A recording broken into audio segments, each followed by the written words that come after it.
My producer that day got a call, and this caller said, "Oh, who's your new anchor? She looks professional." At parang tapos sabi nung producer ko, "I think you have a fan."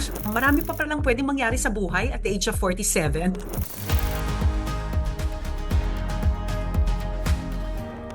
So Rhea, kamusta ka na? It's been a while. It's been a minute. And how's life? We have a new position now. Can you tell us how you're adjusting? Yes, it's been a month hosting City News Vancouver. I am the evening host of City News Vancouver. Maraming adjustment, working hours. Siyempre, yung morning girl pang gabi na. Evening evening girl na nga. You know naman morning girl sa Pilipinas because I did 19 years of hosting a morning show and delivering the news back in Manila, Philippines.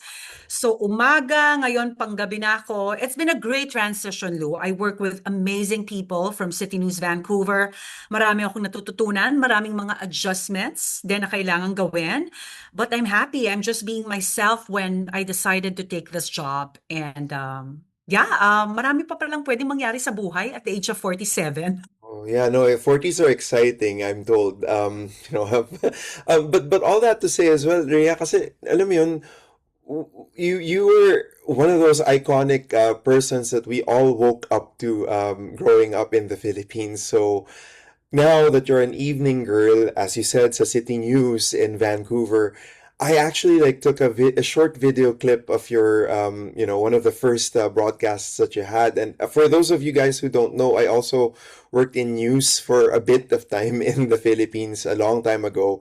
And pinadala ko sa editor ko yung video nga na merong isang mainstream primetime news broadcast, and I'm hearing a Filipino English accent. It's so refreshing. Sabi ko, nakaka-excite. Kasi alam naman natin that Canada celebrates diversity. Pero hearing you there, nakaka-proud, Rhea. Yun lang. Can I just Ay, say? naku, salamat naman. And I think I decided to end my 11 o'clock newscast lagi sa pagsabi ng maraming salamat po. And I didn't know that, yeah, I didn't expect na grabe pala yung pakiramdam din ng mga nanonood pag naririnig nila yung lengguwahe natin na Tagalog sa Canadian media. So parang wow, parang ang sarap pala marinig Alam, na Tagalog kahit simpleng-simple lang na maraming salamat po.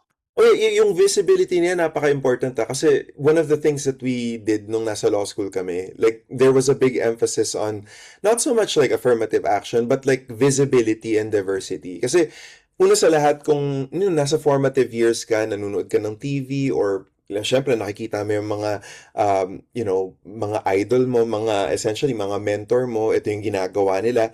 Pagka nakikita mo yung sarili mo dun sa person na yun, it's a big deal ha. So Yeah. now I'm like sobrang oh my gosh, like seeing Rhea there on the evening newscast, meaning that Filipino English is getting more mainstream. It's a big deal from a visibility perspective. So ano mga naririnig mo na from people? Well, I never really expected to do this in my entire career.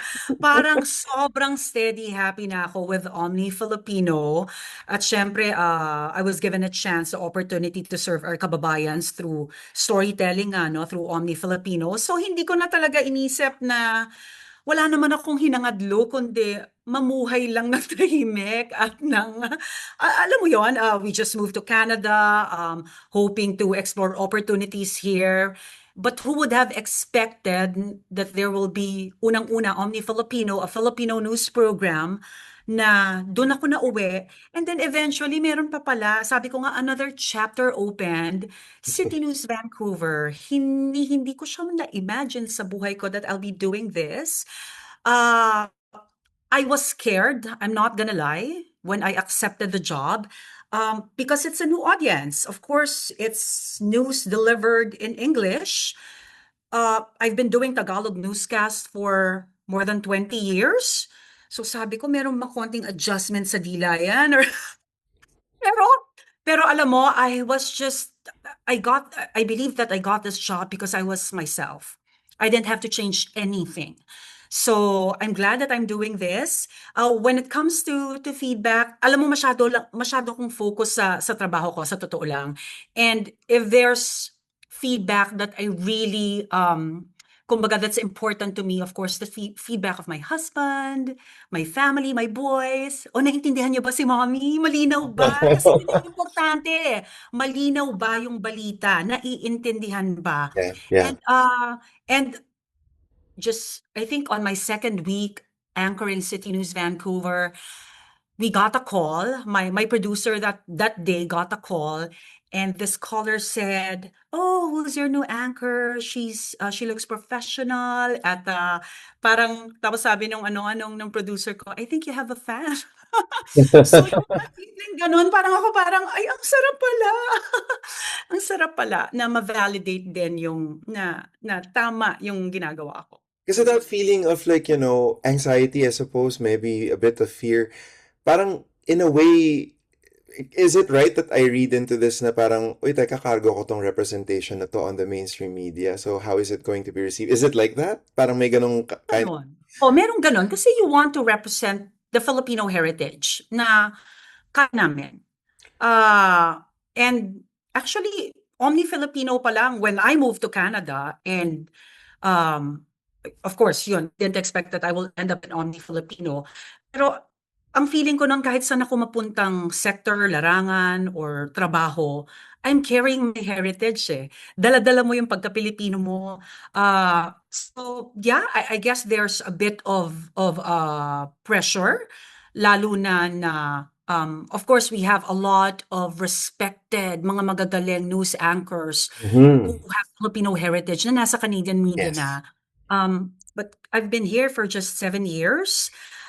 So parang, okay, hindi naman sa nag-doubt ako sa sarili ko, no? But more on, I really wanna give my best. I wanna show that I can do it, that we can do it. No, kasi yun nga, di ba? Yung point mo is like being the newcomer. Kasi you're right. It's not like Filipinos are not in the CBC, for example. Dati si Michael Serapio was there actually. He's a friend of mine. Na, I think he's back to CTV.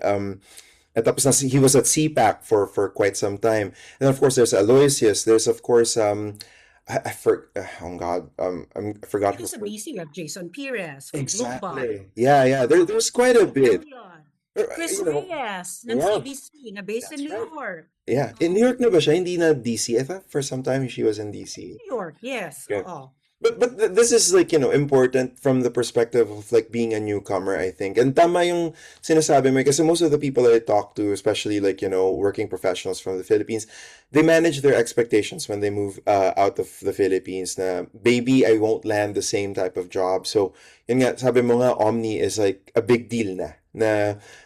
nakaland ka ng, similar comparable job. And then now on the main stage of the primetime news, it's a huge deal. I mean, listen, I would say I'm very proud. Kasi nga, una sa lahat, tama naman yung consulate for recognizing you as one of the beacons of the Filipino-Canadian spirit and heritage. Sobrang nakaka-proud. Tapos biglang in-announce pa to.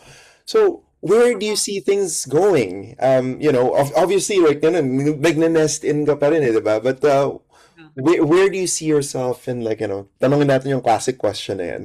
Wow. How about like, ano mangyayari in the next few years?